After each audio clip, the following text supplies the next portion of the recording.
Dennis is going to talk to us today about gestures, so let's see what he has for us. Please welcome District 57 Governor Dennis Dawson, DTM Dennis Dawson.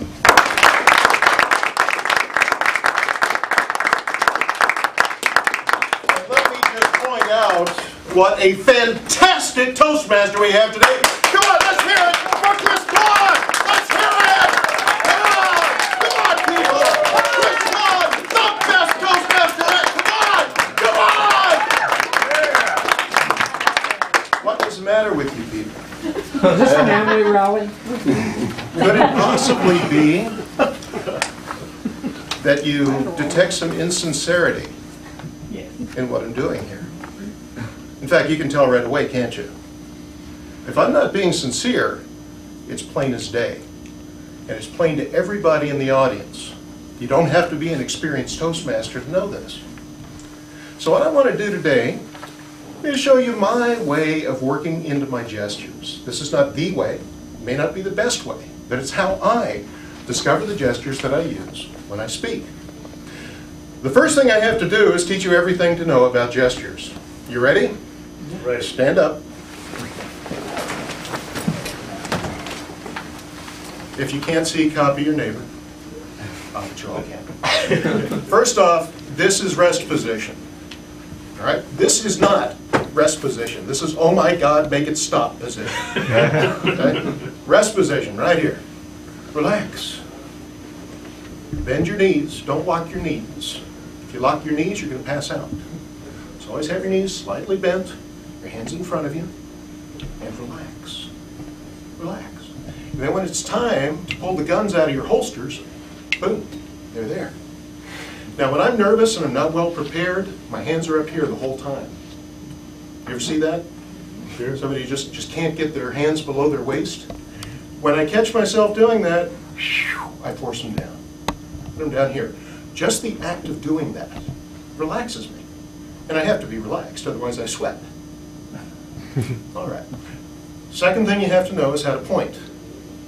If you point this one finger at anybody, you're being accusatory.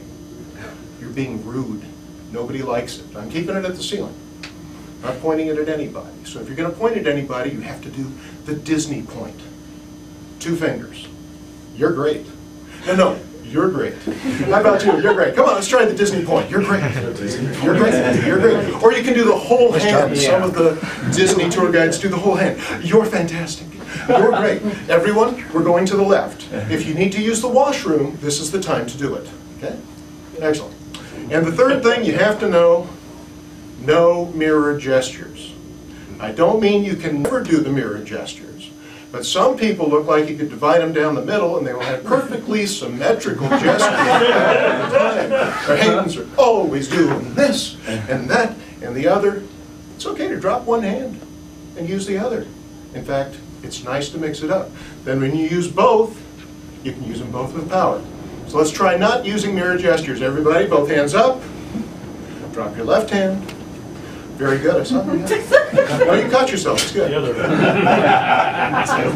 Bring out the left hand, drop the right. And now drop them both back to where? Rest position. There you go. I guess we're done. Have a seat. But Dennis Dawson, you large fat man in a coat. You have told us how to do everything about gestures. Why did you ask for 40 minutes? Well, I want to tell you where my gestures come from when I'm actually speaking. What I wanted to talk about is how you can be spontaneous and authentic when you're speaking, even though you're well rehearsed and well prepared. Would you like that? Yes. Hell yes. Now, imagine, if you will, your CEO walks to the front of the room and says, "Can you imagine a world where I and everyone is able to own a Porsche? Where I and everyone can live up in Piedmont? Do you believe it? Hell no. Are those very studied gestures? Yes. Why in God's name, in Toastmasters, do we continually reward speakers who have these very very well thought out, well planned gestures that they use in order to make a point. When if you saw someone doing that in a business setting, if you saw someone doing it as their church pastor, if you saw someone doing it at a PTA meeting, you'd throw them out. You'd write them out on a rail. I don't trust this person. They're insincere. So I don't practice my gestures until I have them absolutely perfect. I don't practice my gestures until they're completely rehearsed. I practice my gestures until I get past that, until my gestures are natural again. And the way you do it is with these 3 amazing steps that I came up with, stealing them from everybody I've ever seen. This goes back to the actor's method. Have you heard of the actor's method? Inside the actor's studio, all the people sitting there and expounding about how they became great actors. The method is a way of getting in touch with your sensory feelings so that you put yourself into the moment, you put yourself into the character, and when you have that experience of being the character, the gestures fall out naturally. First you have to know how to become a character. Then you've got to believe yourself in that character. And then it's time to let other people believe too. We're going to have some fun with this. I have my notes up here. When you speak for 40 minutes, you get to use notes. All right, so how do you become the character? First off, practice a lot. Practice, practice, practice. Practice, practice, practice. How many of you write your speeches out completely? Word for word. Excellent. Then you rehearse that speech and you memorize that speech. You memorize it. Absolutely. And then you keep practicing until it becomes natural again. Until you can blow it and get back into the groove. Because if you just get it down word for word and you have a hiccup somewhere in the middle, a plane flies over and it distracts you, you have to go back to the previous paragraph to catch up again.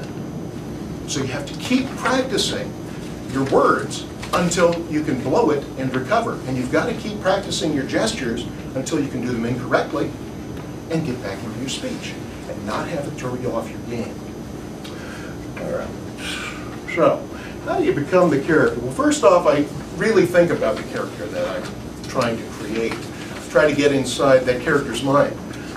We're Toastmasters. Mostly we talk about ourselves, right? If you're talking about yourself when you were 20, you've got to get back into that character. The character of you 31 years ago or 6. I know you happen to be. So you think about the attitude you're assuming, the way things are in the world, think about the news, think about where you live, think about your friends, think about how you spend your day and your evening.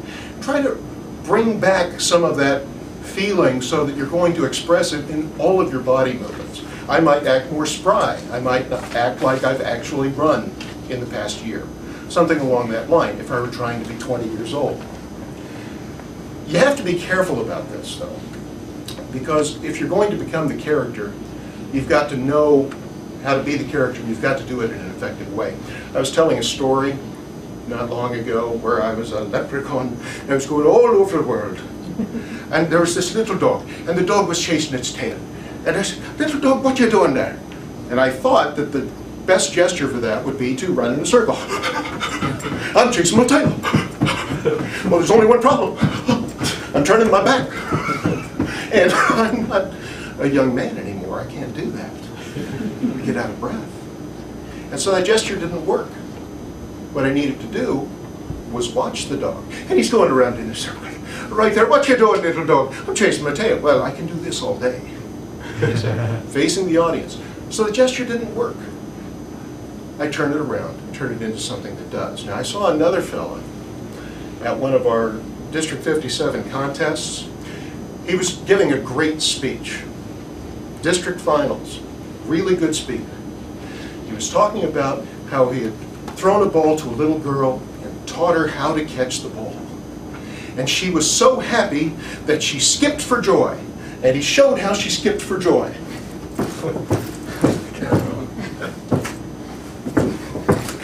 Now, I don't know about you, That looks to me like the 57th Regimental skipping routine. So how does a little girl skip for joy? How would you find that out? It's real simple. I took a bag of M&Ms, I went over to the elementary school, found a group of girls, I said, who wants a bag of M&Ms? Held it over their head. And they went, oh, oh. And that's how they skip for joy. You want to know how you make a disappointed face like a little girl? Ah, because I didn't give them the M&Ms. More bang for the buck, and I got a bag of M&Ms out. So you have to be sure that you're getting into the character itself and really investing yourself in the reality of the character. Once you're able to do that, you've got to start to believe in your surroundings. And you believe in your surroundings by calling on your sense memory. And what does that mean? We remember the things we've seen, but let me ask you this. What do you think of when I say cinnamon toast? What do you think of when I say bananas on cornflakes? Where are you when I say floor wax? Because I can tell you where I am. I'm in Grandma's kitchen. I'm at my father's house just after they said my parents were getting a divorce. When I smell floor wax, I'm in 2nd grade. And I'm sitting, waiting for class to start because they let us into the auditorium. And I would smell that floor wax. Every time I smell that, it takes me back 47 years. Because the sense of smell is so much more vivid for us than the sense of sight. So if you can call on those senses, if you remember the feel of soft leather on a bully's jacket when he's holding you down, if you can remember these things and tap into that, your muscles themselves have got these memories that you can pull on and use as you speak. Now I want to demonstrate this for you. I brought props. And I would like the closest person. Okay. Nice fresh carton of milk. What I want you to do, it's real simple, I just want you to take this. It's just so much easier to open open. up the... Now just a second, yeah. There we go. There we go. There we go. Now I want to, let's try the other side. There we go. See? Okay. This is kind of heavy. I want you to go ahead and fill up both cups. Did you feel it? Yes, I did. Okay. When I say this is kind of heavy, I want you to fill up both cups. There's a jerk. Try this at Thanksgiving.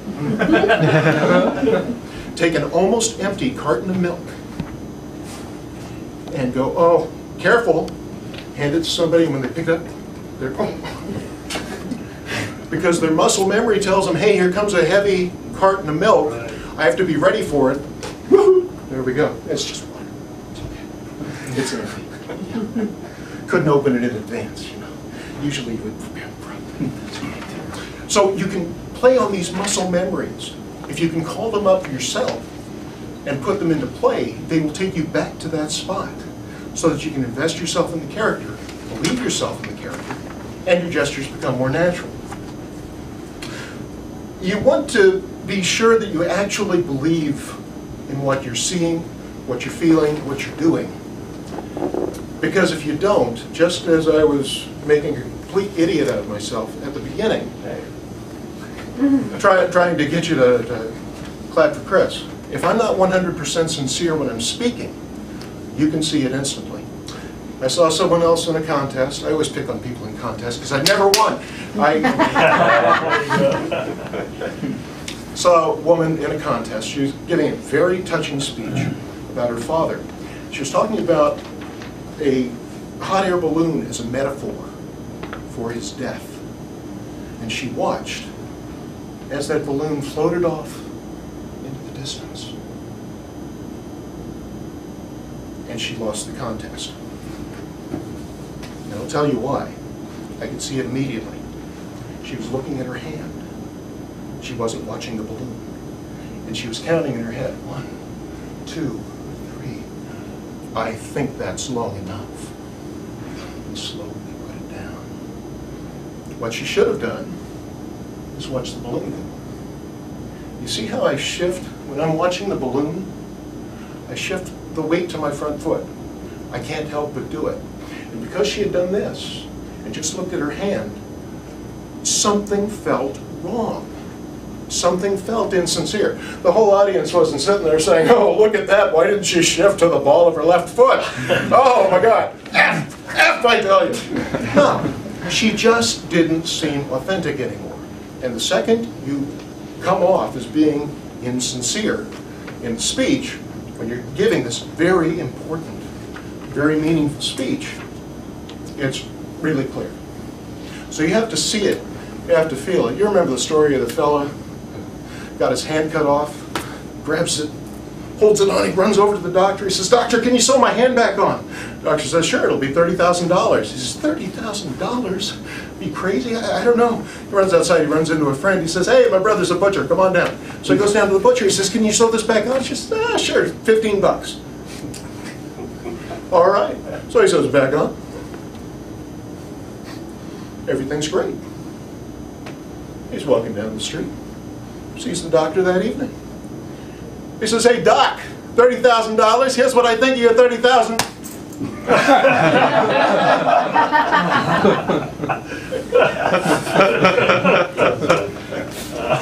It was just a good excuse to tell that joke. One thing I like to remind people of is edit your gestures. Now, one of our best speakers over in District 57, better than me, she's beaten me many times, but I did give her some feedback. She was giving a speech where she was talking about staying in a hotel and it had roaches. But she had this long process of getting ready for bed. First I had to brush my teeth, then I got into my jammies, and then I went over and I took the, okay. So this took a minute out of her speech. Her speech ran long. I said, look, then it was time for bed. Done. So edit your gestures. Use them to move you quickly through the speech, especially in those places that seem to be running long. I haven't said anything about facial expressions either. Do you know how I work on my facial expressions? Not at all. If you believe in the character and you believe you're there, you don't have to do anything like that. Okay? Sort of works for Jerry Lewis, sort of works for Pee Wee Herman. It don't work for Toastmasters for nothing. So if you believe in the character that you're portraying, and you actually step in dog poo, you're going to have a reaction. You're going to have an expression, but it's not going to be anything that looks contrived. And that's what we're trying to avoid. So, yeah, don't practice expressions. Don't sit there in front of the in front of the mirror, nothing like that. It's not going to help. So I know that I'm this character. I believe myself in the situation. Now the tricky part is getting you to believe in the situation as well. So I want you to see the same things that I see. I might reach into my pocket and pull out my little friend Buddy. Hi Buddy, how you doing? Would you like to shake hands with Buddy? Go ahead, shake his hand. No, he's this tall. Yeah, there you go. Okay, very good. Buddy, yeah, he's actually quite athletic. Buddy, I want you to jump from my right hand to my left. You ready? And go. Very nice. And now we're going to go back to the right hand, but do a flip. Ready? And go. Okay, now it's the double flip time, Buddy. Ready? Twice in the air. Do you think you can do it? I think so. Go, man. Go, go, go. Yes! What color is Buddy's hair? Red. Red hair. I think so too. I think so. Anybody else see something different? Is he thin or fat? Thin. Thin. Thin. We all said he's thin. There's no correct answer. It doesn't matter what Buddy looks like. But as I continued and I'm doing the flips, you had to see it in order to know whether or not he did the flip. Because you want to know whether he can do it. The nice thing about Toastmasters is that everybody in the room wants you to succeed. Nobody is sitting here saying, boy, I hope that Dennis really blows this speech today. Except for Chris. So knowing that everybody in the room wants to go along with you, if I say shave and a haircut, 2 bits. I'm going to get 2 bits. I'm going to get 2 bits back. So if I ask you to go along with me in my little story, you're going to go along. And I don't have to worry about that. And by not worrying about it, I can take risks and try new things. So I might tell a story about being a delightful little princess. I love my bedroom. I love my big soft bed with its satin coverlet, gold of course, and the pink pillows. They're so soft. They're so smooth and cool when I lay down at night. And over here is my day bed, where I spend most of my day. And in the middle of the room, my very favorite thing, my fountain, my crystal fountain. It has little gold creatures all around it with the glass filigree laid down. And in the middle, King Poseidon in emerald glass with his gold triton. When I am in my room and I'm relaxing, there's nothing I like better than to spin and spin and dance right through my fountain. So when you set that stage and people see your beautiful room, you don't want to be walking through the areas that you've already set up. Careful with that. If I want to change the scene, now the princess is going off into the woods, first thing I'll do is, and that was the end of the bedroom. And I can erase it just like that. There, change the scene. But if I say, that's where the fountain is, and I convince you that there's a glass figure on top, I'd better not spin right through the middle of it. Another speaker is talking about cooking for family. And she has this wonderful story where she put a casserole into the oven. She walked up, she slid it into the oven, and then she goes on, she's giving her speech, and later on, oh my God, I forgot about the casserole. And she goes and opens the oven and pulls it out. Now, unless she's on public television doing a cooking show, we don't know why she did that. Well, it turns out she's got one of those 2-tiered ovens. She forgot which oven she put it in. Yeah. So you have to believe the scene and stick with your reality when you're giving the speech. Otherwise, everybody in the audience is going, now wait a second, that's not where the casserole was. Have a lot of fun. Now, I saw one more fellow, he was talking about an orangutan. This was like a brother to him. This is a creature that lived with his family, and he treated it like a brother. That was the whole story. And at one point, the orangutan got too aggressive, and they had to give it away, and the orangutan walked away with a dejected sort of gait. All right. That looks like me walking away. I'm sorry, because I walk like an orangutan. So if an orangutan is walking away dejected, he's going to walk away like this. Got it? Get the arms long, get them down. If you're going to be the character, invest yourself completely in the character. If it's too physically demanding, like my little dog, then look at it and watch it as it goes away. But if you step into that role, give yourself over to it completely, so that people will believe it too. So those are my three steps. First thing you do is believe yourself as the character, put yourself into that environment, and then share the idea with other people. Would anybody like to try this with me today, besides Chris? Good, good. 2, 3, you're going to try it? Excellent. Okay. Go ahead. Come on. Come on, Chris. I think we'll have time for 3. That's good. Chris, you're going to tell us about a wildlife encounter on a camping trip. You, my friend, are going to talk about your hometown. Okay? Describe it to us. And you, first trip to a big city. Okay? I'm going to give you 5 minutes to prepare, and I'd like to give you all 1 minute to come up here and help us to see that environment by becoming you or a character in that environment. I want you to describe the setting and have us see it along with you. Can you do that? Now, one caveat I have here is I want you to tell us a story.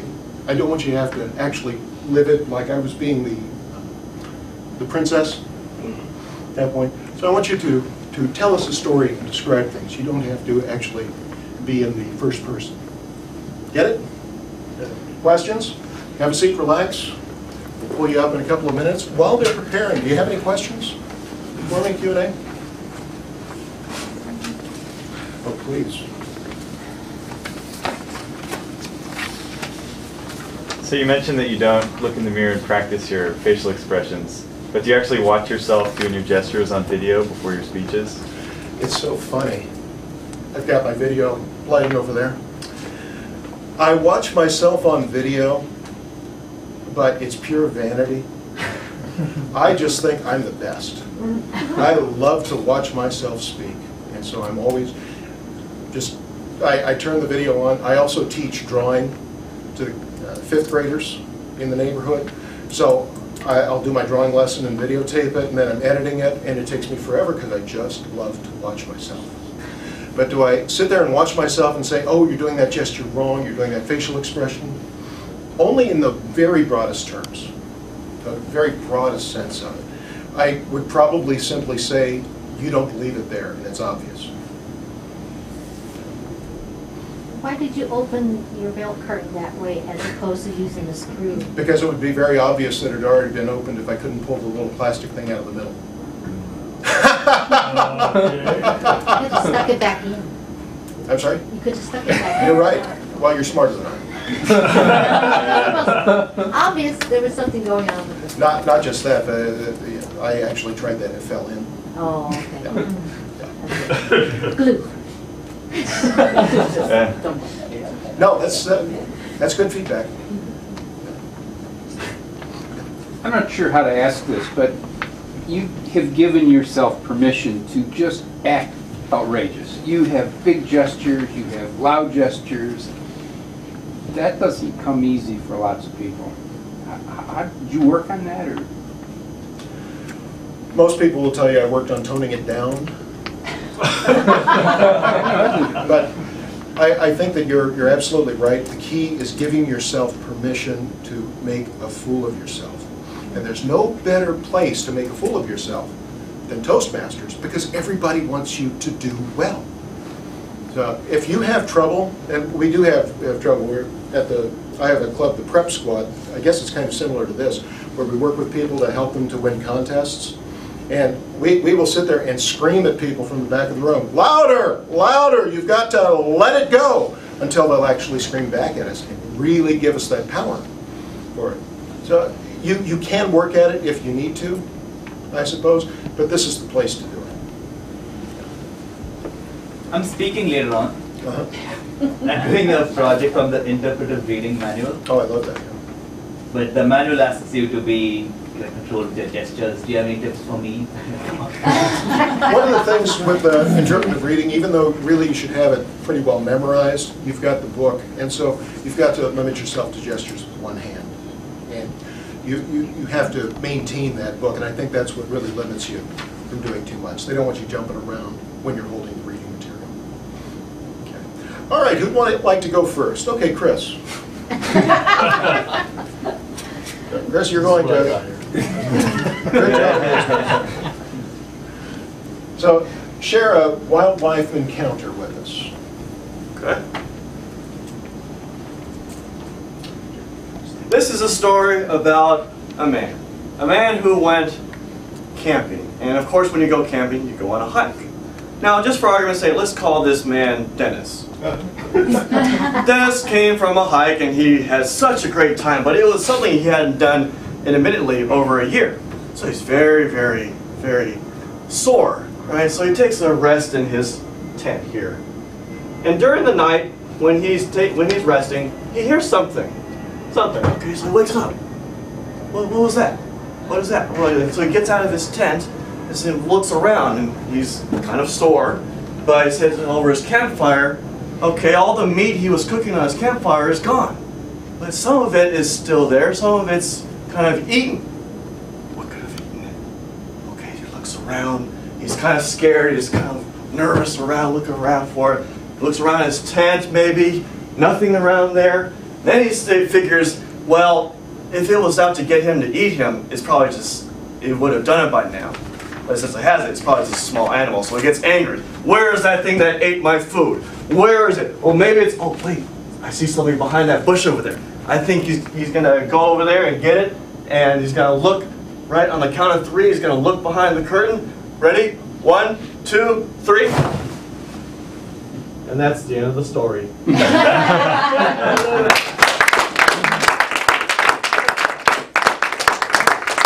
I just have to ask Chris, what kind of crazy-ass campground do you go to that has drapes? Good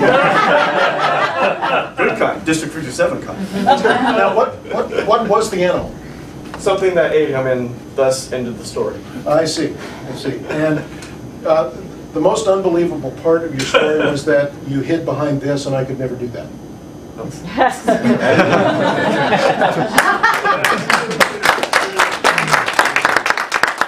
friend. You got time for one more? We got time for 2 more. Oh, 2 more. Excellent. Great.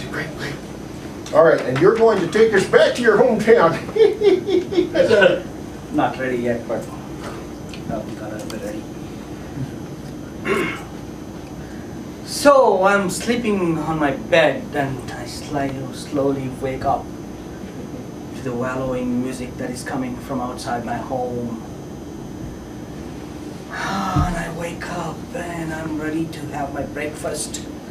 So I take my glass, the empty glass of milk, and I just put it outside, and the cow comes and puts milk. And I drink the milk. I'm ready for some fruits, so I put my hand outside. There's a bunch of grapes, and I take some grapes and I eat them. Now, I'm ready to take a bath. Oh, there are 4 ladies ready to bathe me. I step in to the pond. Careful, ladies. Bathe. I step outside. That's the river flowing right there next to my home. And look at those ducks. Oh, and that is my hometown.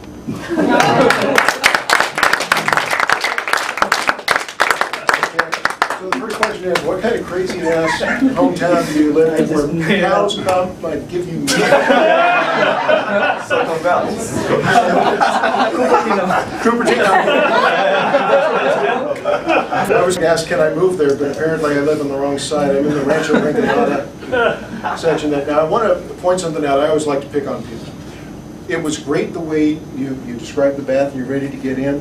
And this is something we all have to watch out for. He stepped into the bath.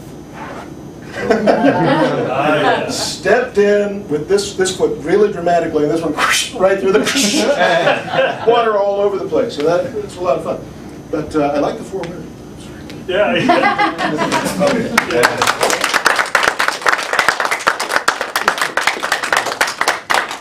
Okay, so now you know I'm really rough on everybody. And you got up here. You're going to take us for the first trip to the big city.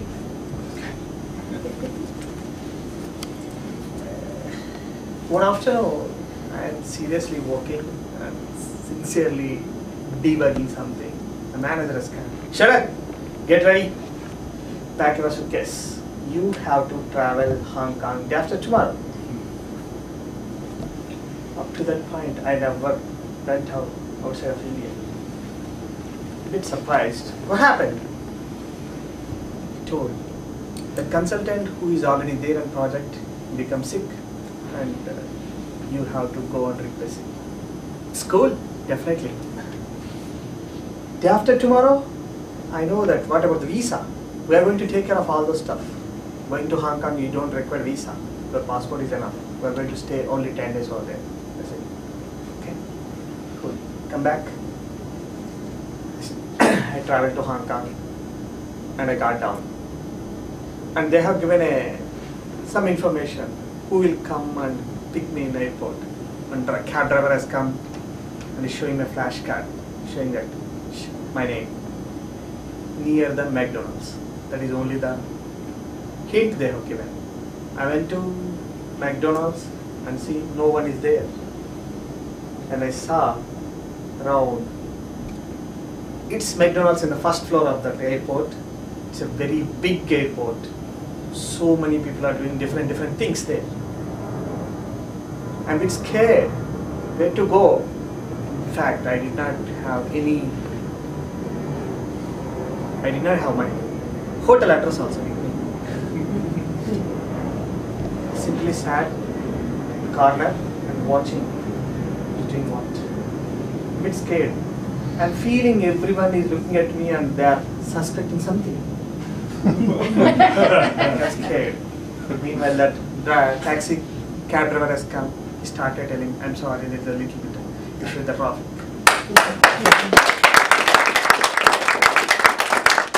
That was great. What I was missing in that story, can you guess? Any description of where you were physically, except for the big airport and the McDonald's. And you said there are many people here. One of the things that you can do when you want to establish a big bustling scene very quickly is say, I saw a lady and she was digging through the trash for cans, and then over here there was a baby crying, and you just start describing all of the people in the room rather than saying there's a lot of people. And we all can relate to that, and suddenly we can see the room. So that was great. Thanks very much for your help. Well, I want to thank you for inviting me down here today. I had a lot of fun. I hope that I can come back and visit you again. What are the 3 things we have to remember? Become the character, believe the story, and then share your story with others. Great job. And now I would sincerely like to thank Chris for the great job he's doing as Toastmaster today. Here. Oh, Dennis, so thank you so much for coming and being our educational speaker today. We have educational speaker from outside the club every other month. And then the other month is a member in our club. But to show our appreciation for you taking your time and doing this presentation for us, and because we're an instant gratification society, a token of appreciation here that we got for you that I did not buy, or if you like it, I did buy it. But I'm going to let Atul present it to you. Well, Chris told us that Dennis actually works with 5th graders and teaches them drawing. So here's a bunch of journals for the kids. Oh, fantastic. I apologize for the shocking pink bag. I have to go. Thank you so much.